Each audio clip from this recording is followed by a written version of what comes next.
Assalamualaikum warahmatullahi.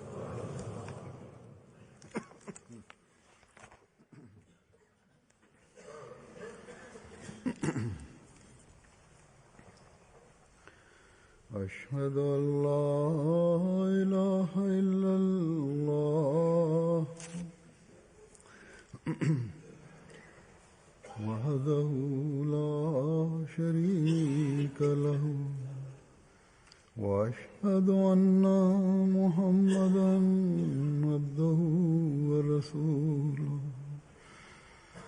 أما بعد فأعوذ بالله من الشيطان الرجيم بسم الله الرحمن الرحيم الحمد لله رب العالمين الرحمن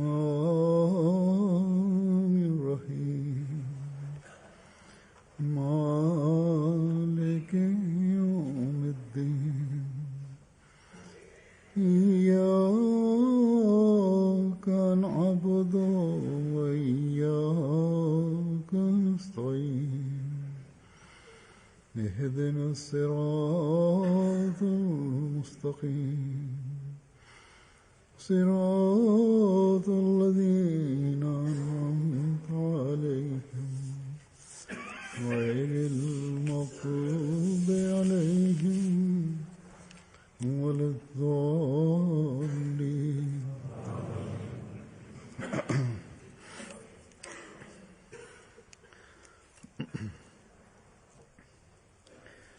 एक दुनियादार शख्स को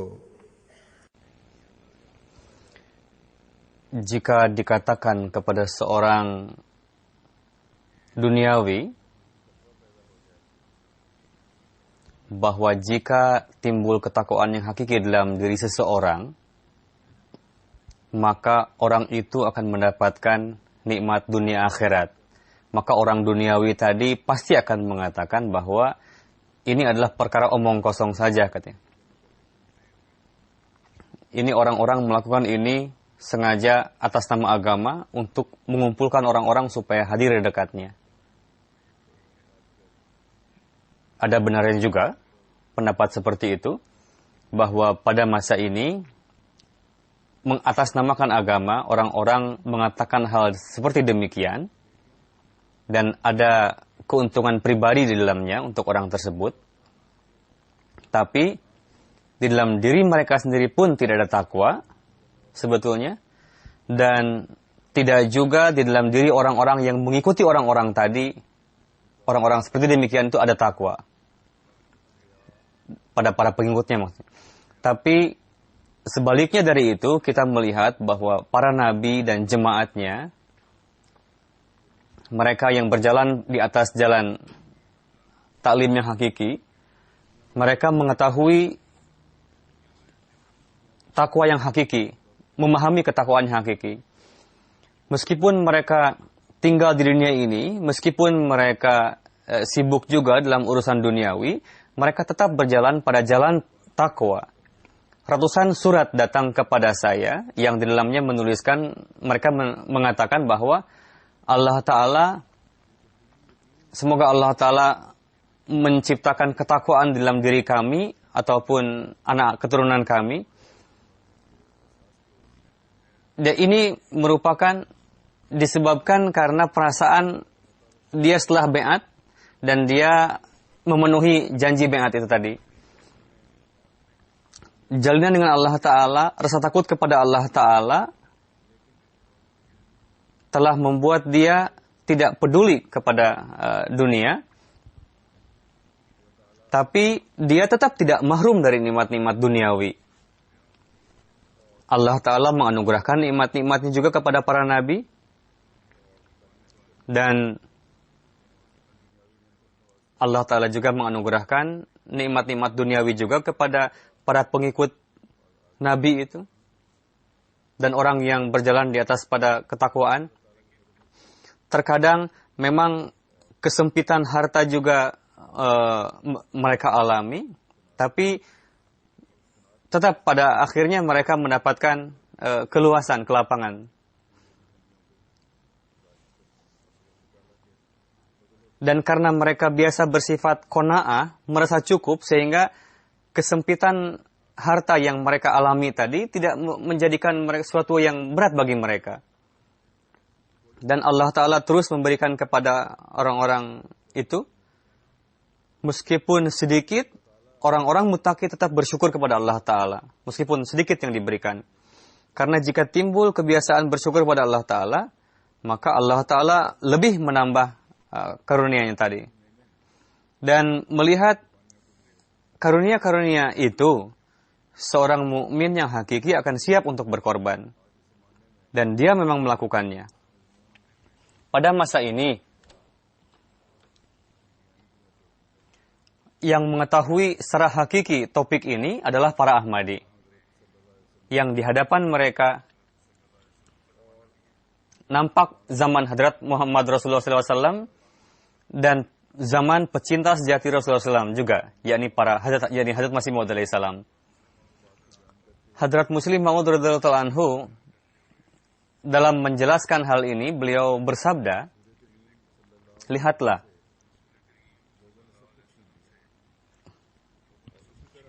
orang-orang telah merampas segala sesuatu dari Rasulullah SAW. Begitu juga orang-orang kufar telah merampas segala sesuatu dari para sahabat. Tapi mereka tidak memperdulikan sedikit pun itu dibanding dengan Allah Ta'ala. Pada akhirnya Allah Ta'ala menganugerahkan segala sesuatu kepada mereka. Begitu juga Hazrat Masih Maud alaihissalam juga telah meninggalkan segala sesuatunya demi Allah Ta'ala. Meskipun demikian, beliau memiliki setengah dari harta keluarga.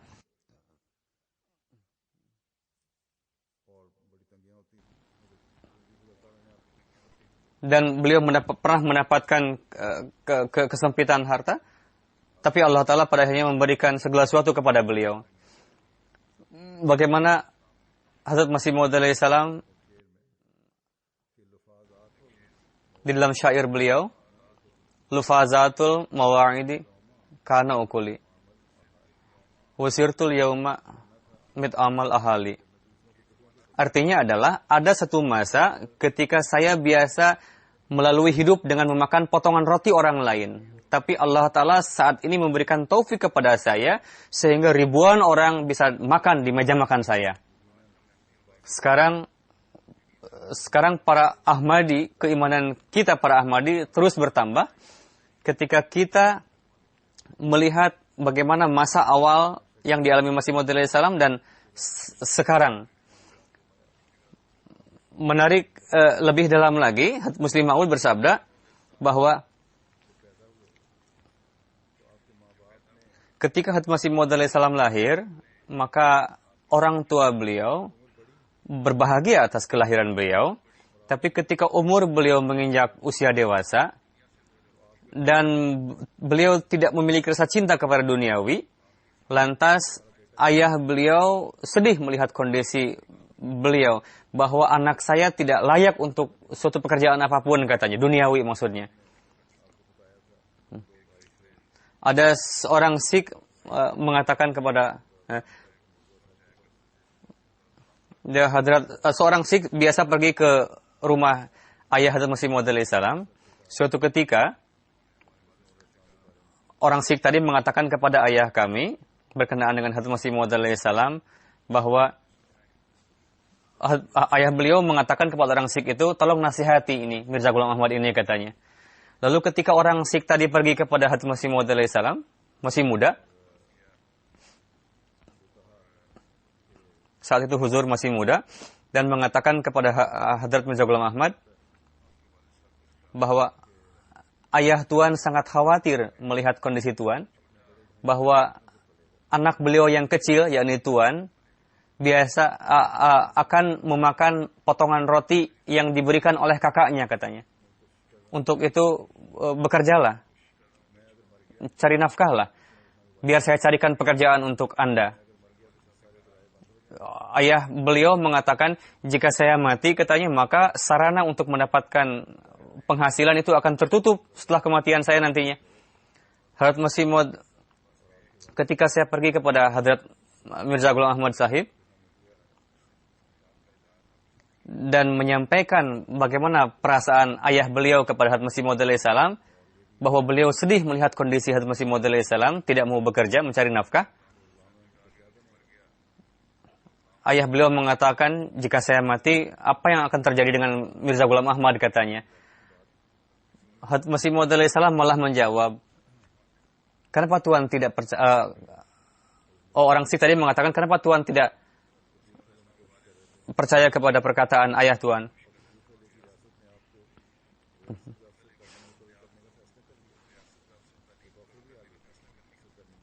Pada saat itu Riyasat Kapurthala ingin memberikan derajat pangkat yang besar kepada beliau, Hadrat Masih Maud alaihi salam, tapi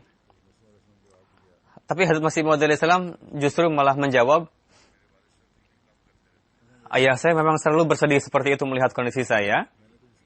Kenapa beliau khawatir dengan masa depan saya? Pekerjaan yang harus saya cari itu sudah saya dapatkan sebetulnya. Lalu orang Sikh tadi kembali lagi pulang dan menyampaikan apa yang dikatakan oleh Mirza Ghulam Ahmad kepada ayah beliau. Lalu ayah beliau menjawab, jika memang Mirza Ghulam Ahmad mengatakan seperti itu, baiklah kalau begitu. Karena dia tidak biasa berbohong, Hadrat Masih Maud alaihi salam ini. Hadrat Muslim Maud bersabda, jadi ini adalah masa permulaan Hadrat Masih Maud alaihi salam, masa muda. Itu belum sampai pada puncaknya. Bagaimana yang nampak sementara itu adalah bahwa pada saat kewafatan beliau, ribuan orang manusia siap untuk berkorban demi beliau. Lufazatul mawaidi kana ukuli wasirtul yauma mit amal ahali. Ada suatu masa ketika saya biasa mendapatkan potongan roti untuk makan, dan sekarang kondisi saya bisa memberikan makan banyak sekali keluarga.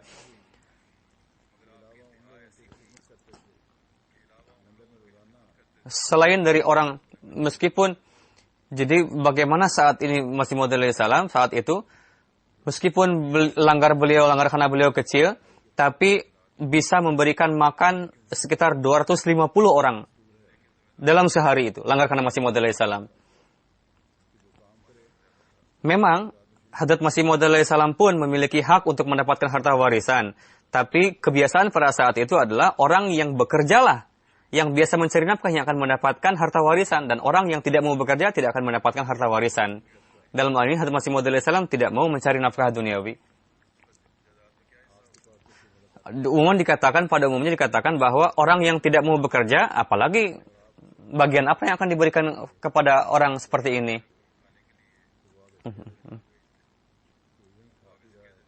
Dulu beliau biasa untuk makan itu meminta kepada kakak ipar beliau, ini kepada kakak ipar Hadrat Masih Maud alaihi salam. Tapi kakak ipar beliau mengatakan, apalah artinya memberi makan kepada orang yang tidak mau bekerja. Jadi begitu cukup sempitnya saat itu kondisi beliau, sehingga beliau terkadang memakan potongan-potongan roti memang.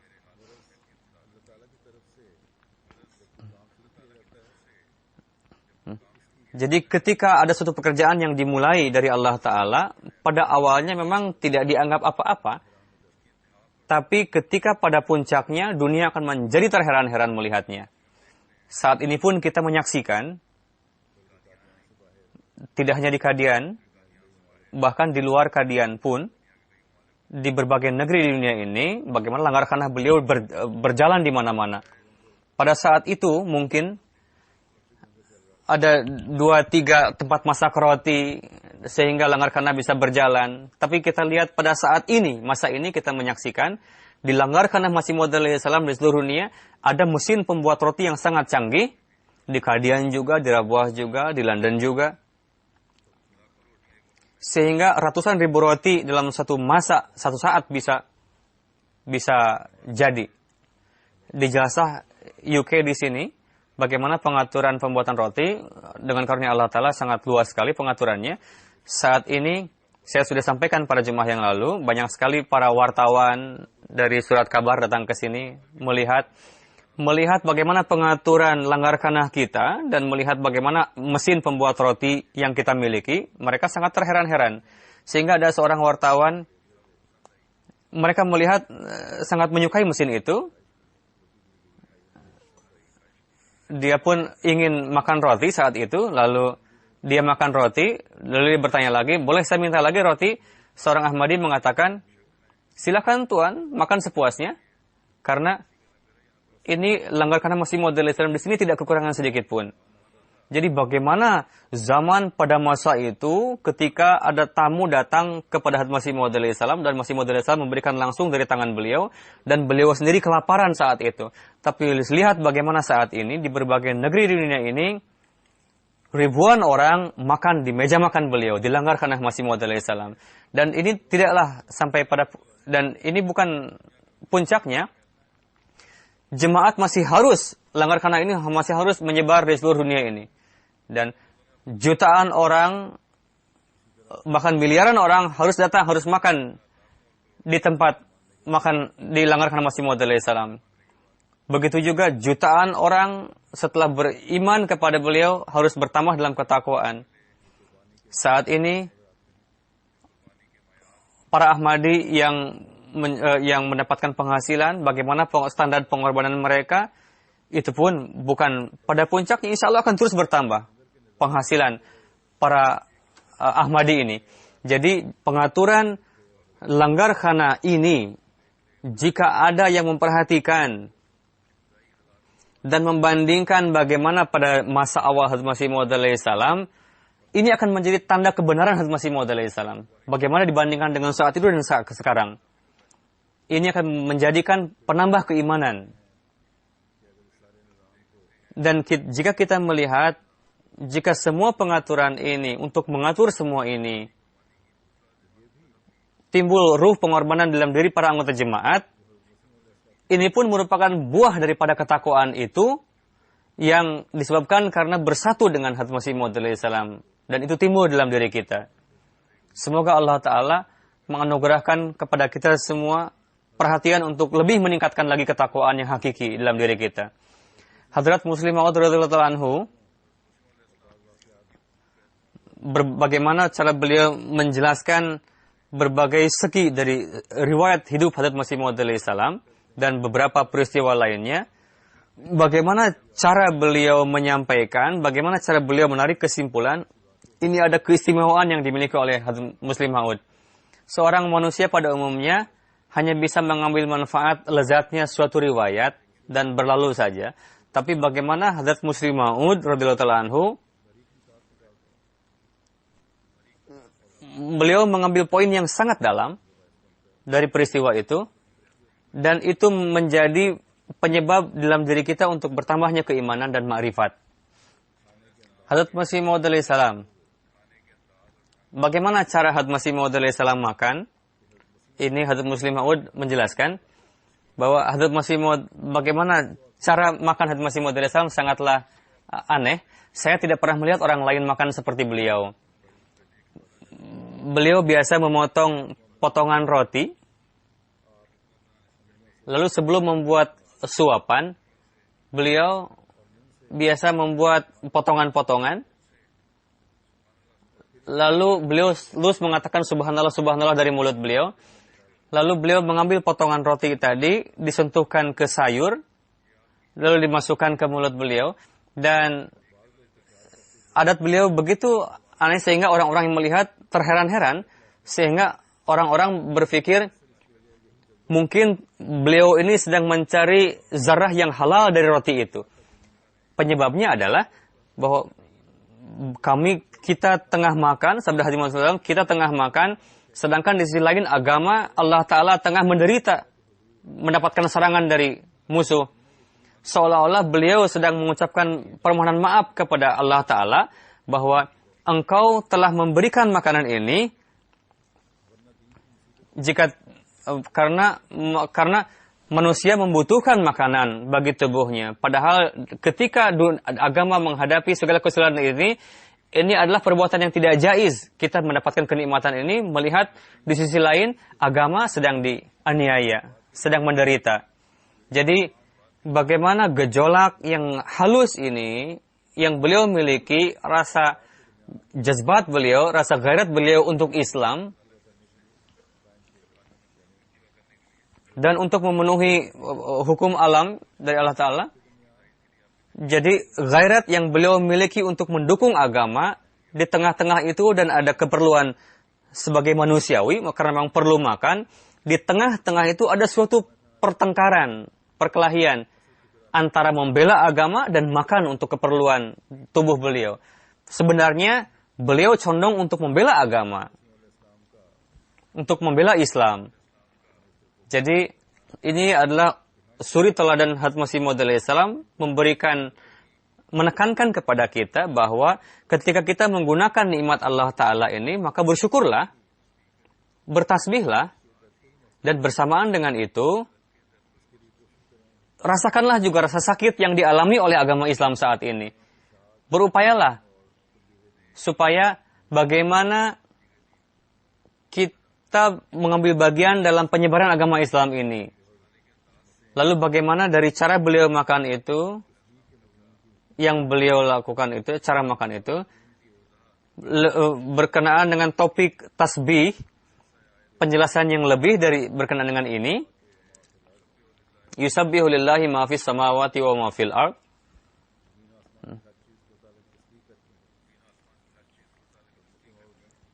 Segala sesuatu yang ada di langit dan bumi ini bertasbih kepada Allah Ta'ala. Dan Hadrat Masih Maud alaihissalam menyitir poin ini. Ketika Masih Maud alaihissalam makan,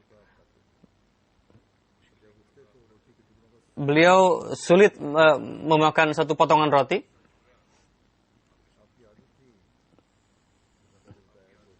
Kebiasaan beliau, seperti yang dikatakan, beliau memotong-motong roti itu, lalu mengambil potongan roti dan memasukkan suapannya, dan sisanya potongan roti tadi disimpan di atas meja makan.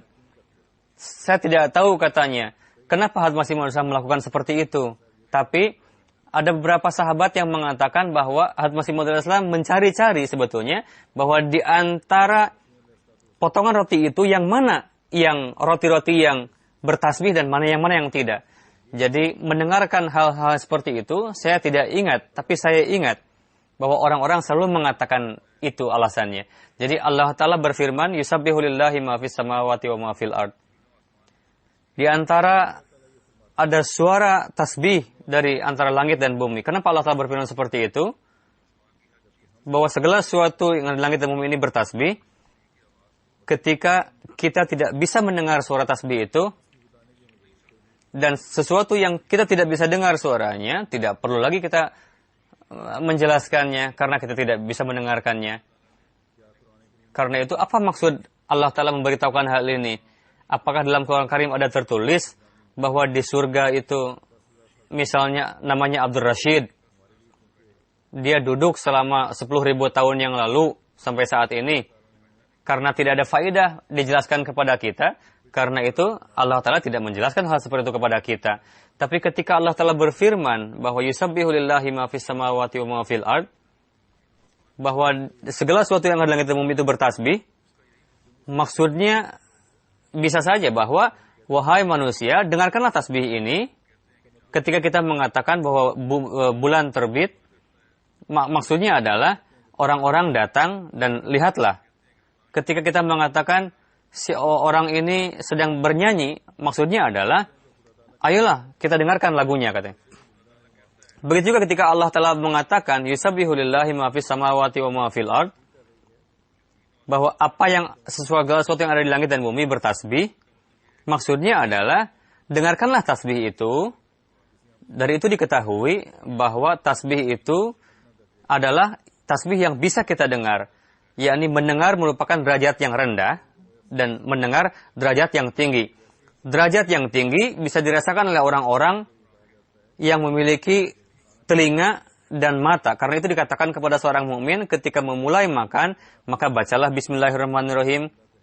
Dan ketika selesai makan, bacalah alhamdulillah.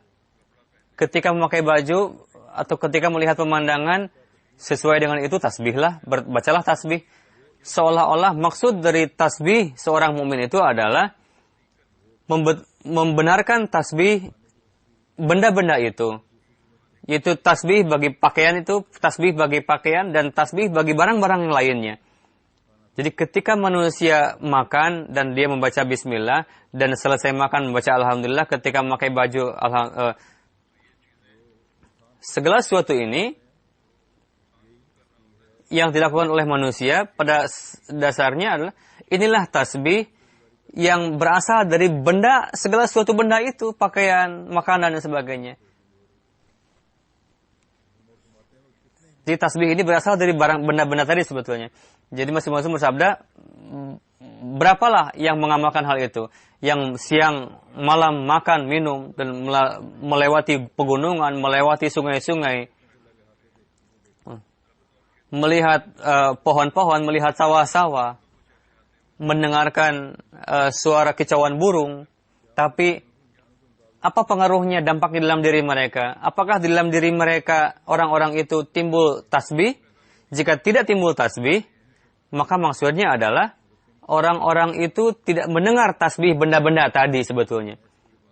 Meskipun suara-suara benda-benda tadi tidak kedengaran oleh kita tasbihnya. Jadi bukanlah melalui telinga, tapi melalui di dalam ini. Jadi ini merupakan rasa syukur. Jika manusia melihat kudrat Allah Ta'ala, kekuasaan Allah Ta'ala, maka bacalah subhanallah. Dan tasbih manusia ini sebenarnya adalah tasbihnya segala sesuatu itu yang zahir dari mulut manusia. Dan ini perlu untuk dipahami. Jadi tasbih dengan cara ini kita harus amalkan. Dan takwa itu sebetulnya bagaimana tasbih itu menjadi kebiasaan kita. Itulah salah satu tanda ketakwaan. Pada zaman ini Allah Ta'ala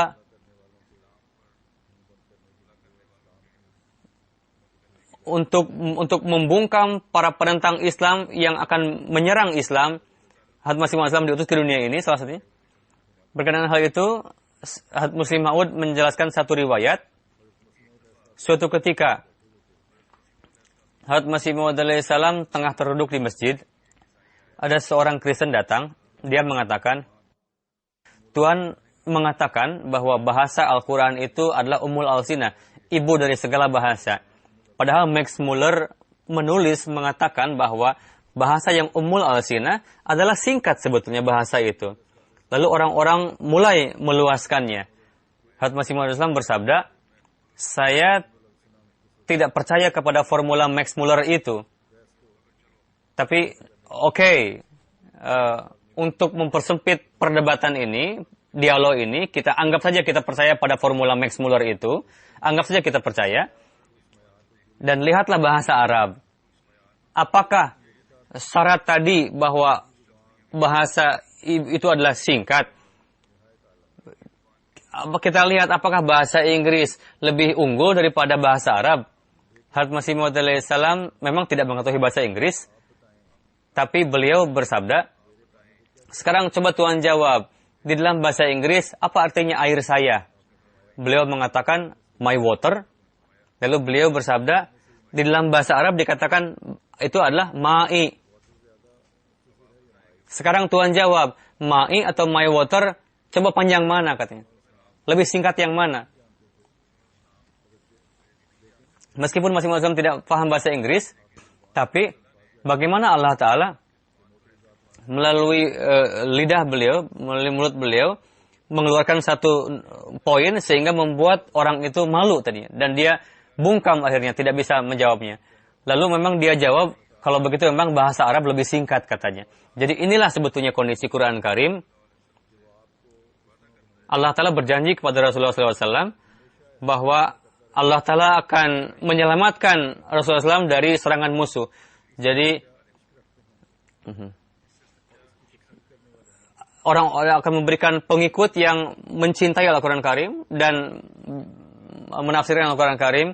Dan dia akan menjawab keberatan para musuh sehingga membungkam mulut para musuh itu. Sehingga dalam Quran Karim terdapat suatu madah, sehingga jika ada orang yang ingin melontarkan keberatan, sebetulnya jawabannya itu sendiri ada dalam Quran Karim. Kata Muslim Maud bersabda, Sar Sayyid Ahmad Khan pada zaman beliau telah menjawab keberatan orang Kristen. Lalu Hazrat Masih Maud alaihissalam, lalu Allah Ta'ala mengutus Hazrat Masih Maud alaihissalam yang melawan para penentang Islam, sehingga pada saat kewafatan beliau, para penentang mengakui bahwa Hadrat Masih Maud alaihissalam telah membela Islam dengan cara yang luar biasa, sehingga tidak pernah ada ulama Islam sebelum beliau yang membela Islam seperti apa yang beliau lakukan. Wallahu ya'asimuka minan nas. Ini merupakan karismah ini. Jadi Allah Ta'ala berjanji kepada Rasulullah SAW bahwa Allah Ta'ala akan menyelamatkan beliau dari serangan para musuh. Ketika musuh ingin menyerang beliau dengan pedang, maka Allah Ta'ala akan menghindarkan itu dan patahlah pedang itu. Dan bagaimana Allah Ta'ala telah mendirikan para muslim sehingga setelah menyaring itu mereka bisa membantah keberatan-keberatan para musuh, para penentang.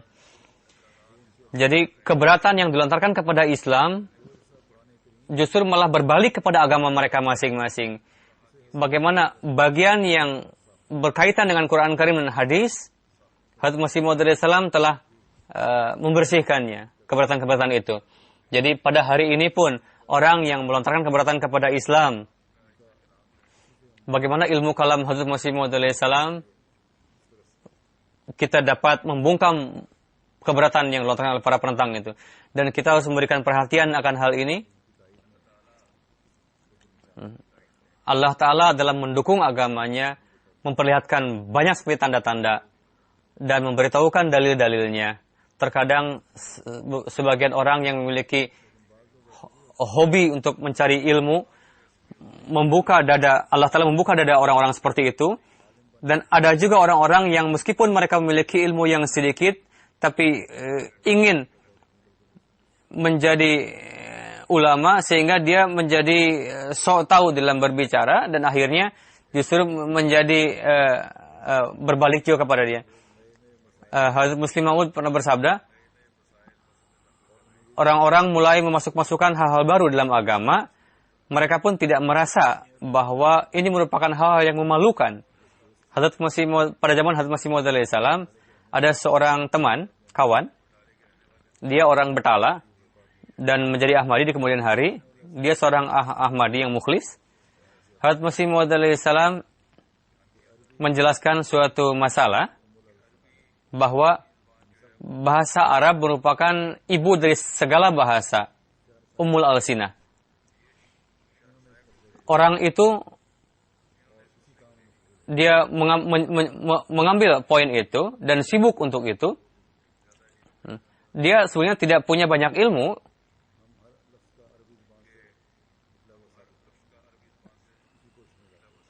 Bahwa kita akan membuktikan bahwa segala perkataan itu bersumber dari bahasa Arab. Orang itu mengatakan.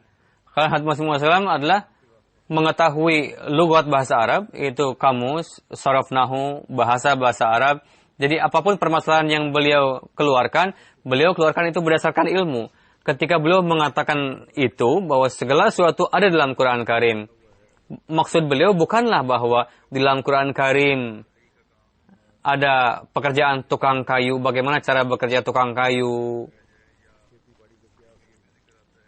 Itu juga bagaimana prinsip untuk cara pertanian. Maksud dari segala sesuatu itu adalah seluruh kebutuhan agama ada dalam Quran Karim. Tapi orang Betala ini, dia beranggapan bahwa segala sesuatu ada dalam Quran Karim katanya. Lalu dia mengatakan kepada orang lain. Dan dia mulai ribut, mengatakan kemana-mana bahwa dalam Quran Karim ada segala sesuatunya katanya. Lalu ada orang yang berkeberatan, tidak ada disebutkan kentang dan cabai katanya. Lalu dia mulai menjawab. Lalu orang tadi menjawab al-lu'lu wal marjanja katanya. itulah artinya kata kentang sama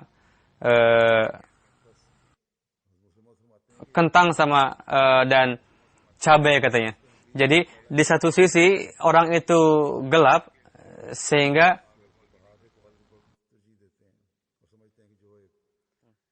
terkadang orang-orang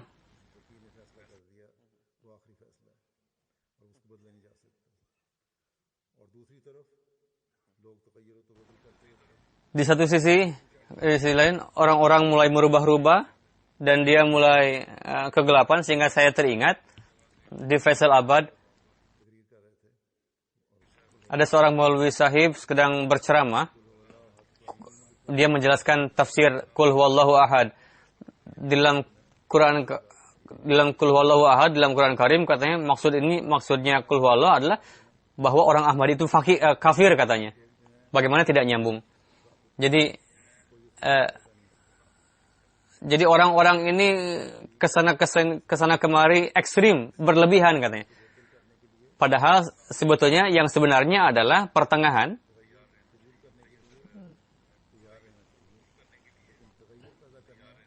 Orang-orang harus siap untuk menerima perubahan tadi, tapi bagaimana untuk menciptakan perubahan itu adalah pekerjaan Allah Ta'ala. Jika Allah Ta'ala menghendaki, maka dia akan ciptakan perubahan. Dan ketika dia menciptakan perubahan,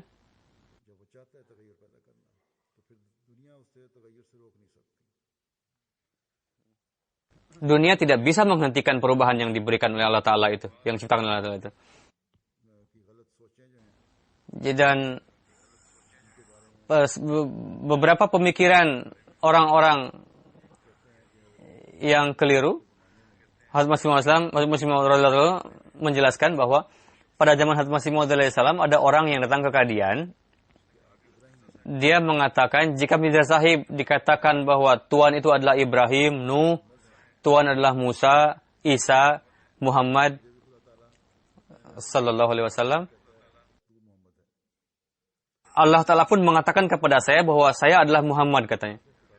Lalu orang-orang mulai menasihati orang itu karena suara Allah Ta'ala datang kepada saya katanya, dan dia mengatakan bahwa saya adalah Muhammad. Apalah artinya dalil kamu? Sehingga orang-orang sudah mulai bosan menasihati orang itu. Lalu orang-orang itu berpikir, kalau begitu kita bawa saja ini ke hadapan Masih Maud alaihi salam. Lalu para sahabat memohon kepada Hadrat Khalifatul Masih Awal, Tuhan coba sampaikan kepada Hadrat Masih Maud alaihi salam supaya beliau bisa menghadapi orang ini.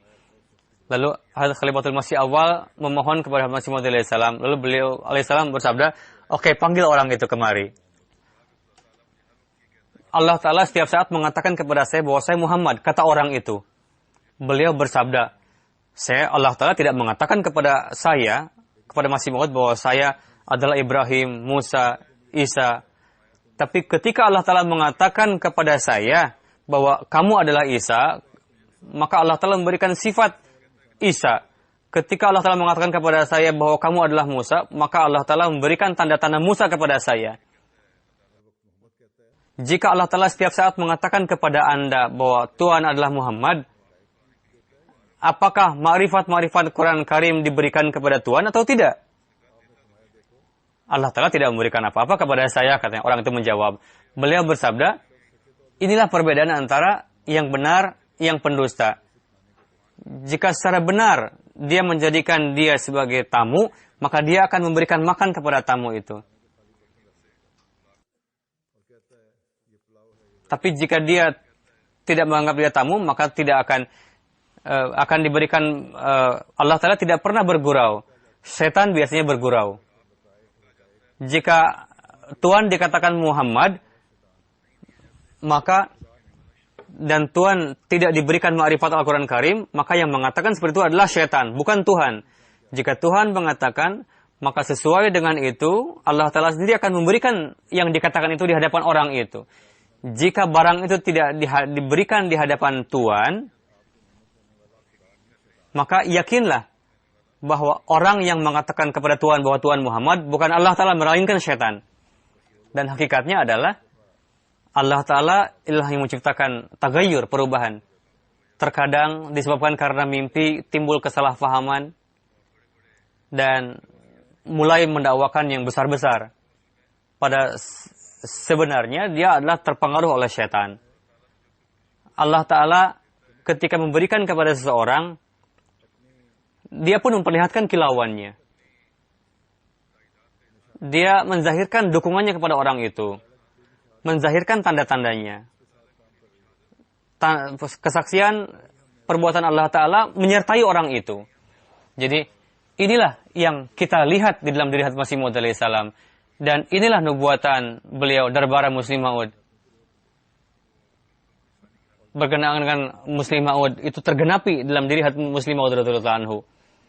Dan inilah pendirian Khilafat Ahmadiyah, nubuatan. Kita melihat itu tergenapi.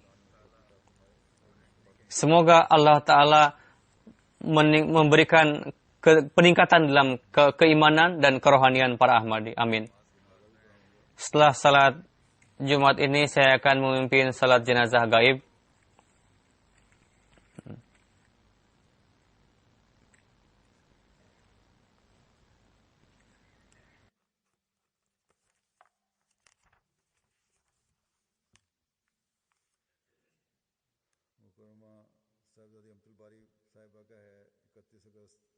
Mukarramah Saifzada Ahmadul Bari pada 31 Agustus dan 1 September di antara pertengahan itu beliau wafat dalam usia 87. Innalillahi wa inna ilaihi raji'un. Mukarramah Ahmadul Bari Behum Sahibah adalah cucu Hadrat Masih Maud alaihissalam, putri dari Hadrat Mirza Syarif Ahmad dan cucu dari Nawab Muhammad Ali Khan Sahib. Dan Sayyidah Ahmadul Hafiz Sahibah, menantu beliau maksudnya. Dan suami beliau Mukarram Abbas Sahib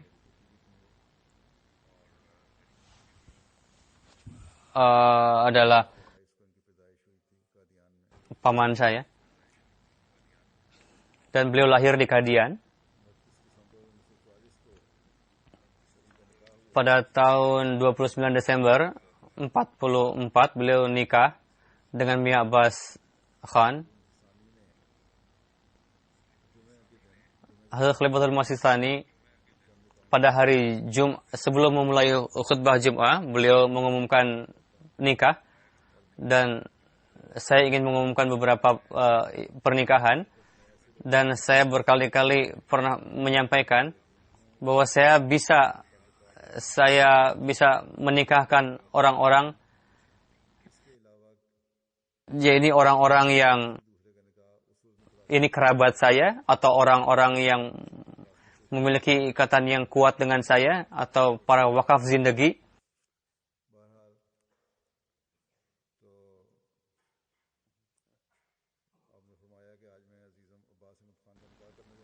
Beliau bersabda, saya ingin menikahkan beliau, ya ini, dan ini merupakan putra, seolah-olah laki-laki ini adalah ponakan saya, dan yang pengantin perempuannya adalah keponakan saya juga. Lalu beliau menjelaskan juga dan menyebut nama Khalifatul Masih Tsalis juga.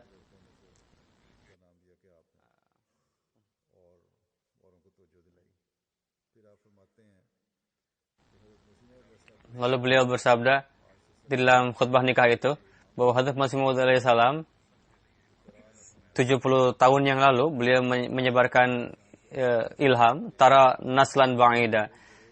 Kita melihat penggenapan dari ilham ini sehingga hari demi hari pentingnya tanda tersebut lebih terus meningkat. Beberapa tanda ketika itu diterbitkan itu bertambah dan terus makin bertambah, tapi semakin berlalunya waktu sehingga keagungan dari tanda itu terus berkurang. Tapi ada juga beberapa tanda yang pada awalnya dia kecil, tapi seiring berlalunya waktu keagungannya semakin bertambah. Sebagaimana ketika Hadrat Masih Maud alaihissalam mendapatkan ilham tersebut, tara naslan ba'idan. Pada saat itu beliau hanya memiliki 2 anak laki-laki. Setelah itu dengan karunia Allah Ta'ala lahirlah anak laki-laki perempuan dari istri beliau, dan bagaimana sesuai dengan ilham ilahi putra-putri beliau menikah dan mendapatkan keturunan taro naslan ba'idan. Memang di dunia ini memang terus muncul keturunan. Seorang yang menyampaikan keberatan bisa saja mengatakan apalah istimewanya. Hal seperti itu kan memang biasa.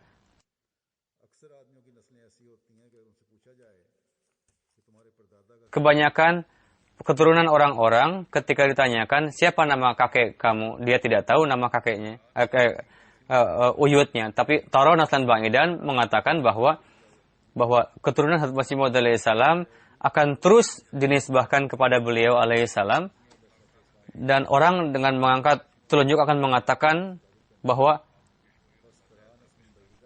keturunan Masih Maud alaihissalam merupakan kebenaran beliau dan merupakan penggenapan tanda-tanda. Jadi keturunan beliau merupakan tanda, dan di dalam nubuatan itu bahwa martabat beliau sedemikian tinggi dan agung sehingga keturunan beliau 1 menit pun tidak bisa tahan untuk tidak dinisbahkan kepada beliau.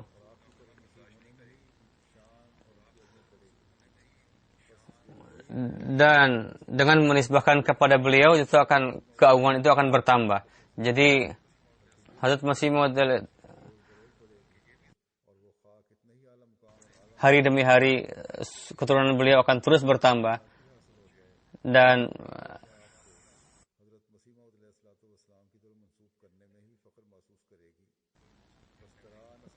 mereka akan bangga dengan menisbahkan keturunan mereka kepada Hazrat Masih Maud alaihissalam. Jadi Taro Naslan Ba'idan, Allah Ta'ala berfirman seolah beriman bahwa keturunan engkau tidak akan hilang dari mata engkau dan tidak akan melupakan nenek moyang mereka. Ilham itu maknanya adalah memang dari keturunan engkau juga memang sebagian ada yang akan meninggal, tapi keturunan engkau tidak akan berkurang, bahkan akan terus bertambah. Jika ada yang satu yang meninggal, maka akan terus bertambah 4. Pastilah bahwa keturunan itu akan terus bertambah. Jadi keturunan Hazrat Masih Maud alaihissalam, kemuliaan Hazrat Masih Maud alaihissalam, keagungan ini akan terus senantiasa bertambah, dan akan merasa bangga jika menisbahkan kepada beliau. Dalam kata lain, maknanya adalah keturunan itu mengikrarkan kepada keagungan nenek moyangnya. Jadi karena itu saya menjelaskan ini bahwa keturunan Hazrat Masih Maud alaihissalam pun mendapatkan tanggung jawab yang berat. Fahamilah tanggung jawab kalian. Janganlah memberikan nama buruk kepada Hazrat Masih Maud alaihissalam. Bukan hanya karena keturunan Masih Maud alaihissalam kebesaran itu, melainkan dengan mengikuti beliau sepenuhnya dan menegakkan kehormatan beliau. Ini merupakan kewajiban setiap orang. Semoga Allah Ta'ala memberikan taufik kepada keluarga ini.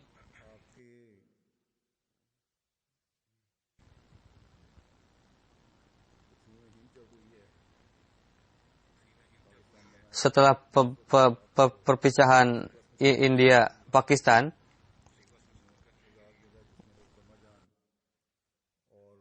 beliau mendapatkan karunia untuk safar di dalam bis yang ditempati oleh Hazrat Amajan dan para perempuan lain, keluarga Masih Maud alaihissalam. Dan di Rotenburg, beliau tinggal di Rotenburg yang pernah tinggal oleh Hazrat Muslim Maud radhiyallahu anhu. Setelah itu beliau selalu tinggal di Lahore. Beliau memiliki keistimewaan dalam mengkhidmati orang miskin dan tamu. Dan beliau tidak formal, dan rumah beliau selalu dipenuhi oleh para tamu. Apakah itu kerabat atau itu kawan atau orang lain, orang miskin. dengan cara yang terbaik beliau selalu mengkhidmati para tamu-tamu itu. Dan dengan penuh rasa hormat mengkhidmati para tamu itu. Begitu juga cakupannya sangat luas. Selain sebagai khandan keluarga Masih Maud Islam, pergaulan beliau sangat luas. Orang-orang banyak tertarik kepada beliau. Dan kerabat yang Gar Ahmadi juga senantiasa memiliki hubungan yang baik dengan beliau. Begitu juga ada tamu yang sementara, ada tamu yang permanen juga. Ketika keluarga itu ada yang belajar di college dan biasa tinggal di rumah beliau, beliau selalu mengkhidmati para anak-anak itu dengan penuh kecintaan. Dan beliau tidak melihat tamu, kapanpun tamu itu datang, beliau selalu siap untuk mengkhidmati para tamu itu. Begitu juga banyak sekali peristiwa-peristiwa yang bersejarah yang diketahui oleh beliau almarhumah ini. Allah Ta'ala menganugerahkan kelapangan kepada beliau sehingga beliau senantiasa diberikan taufik untuk mengkhidmati para orang-orang miskin. Dan beliau banyak juga menanggung biaya pendidikan anak-anak yang tidak mampu, menikahkan anak-anak yang tidak mampu. Begitu juga Mia Abbas Khan, suami beliau, ketika beliau wafat, atas nama suami beliau menegakkan tunjangan yang permanen kepada seorang atas nama suami beliau. Beliau pernah jatuh dan cukup parah sakit beliau, tapi beliau tahan dari sakit itu dengan penuh kesabaran. Lalu beliau wafat, innalillahi wa inna ilaihi raji'un, setelah penyakit hati, jantung. Di dalam canda, beliau merupakan standar orang yang memberikan terbaik. Hisah Jaidat, Hisah Ahmad, semuanya beliau bayarkan. Sejak dari 58 sampai 94,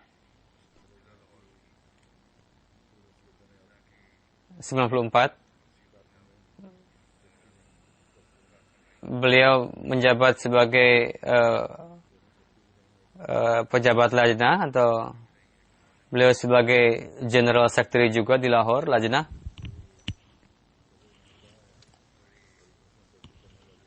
Seperti yang saya katakan, beliau orang yang simpatik kepada orang-orang miskin.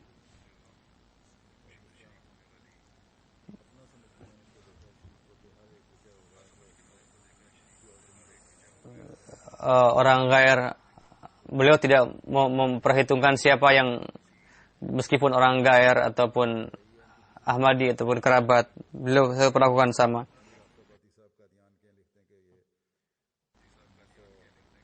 Jadi ada seorang yang menulis kepada saya bahwa pada tahun 89 almarhumah datang ke Qadian.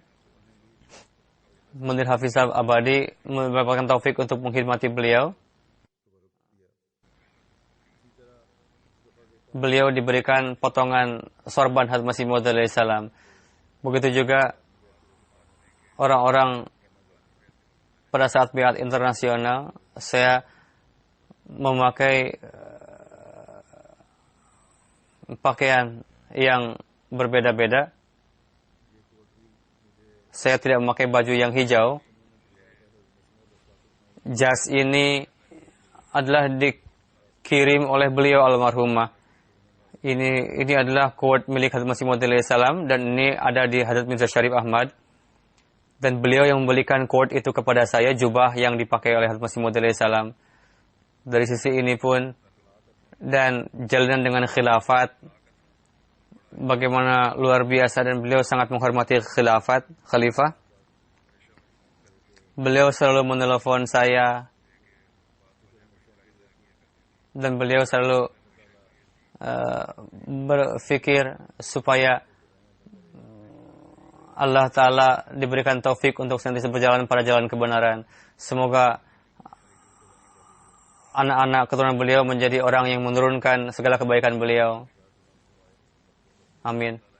Semoga Allah Ta'ala meninggikan derajat beliau dan mengampuni beliau. Seperti yang saya katakan, setelah salat Jumat ini, saya akan memimpin salat jenazah gaib beliau.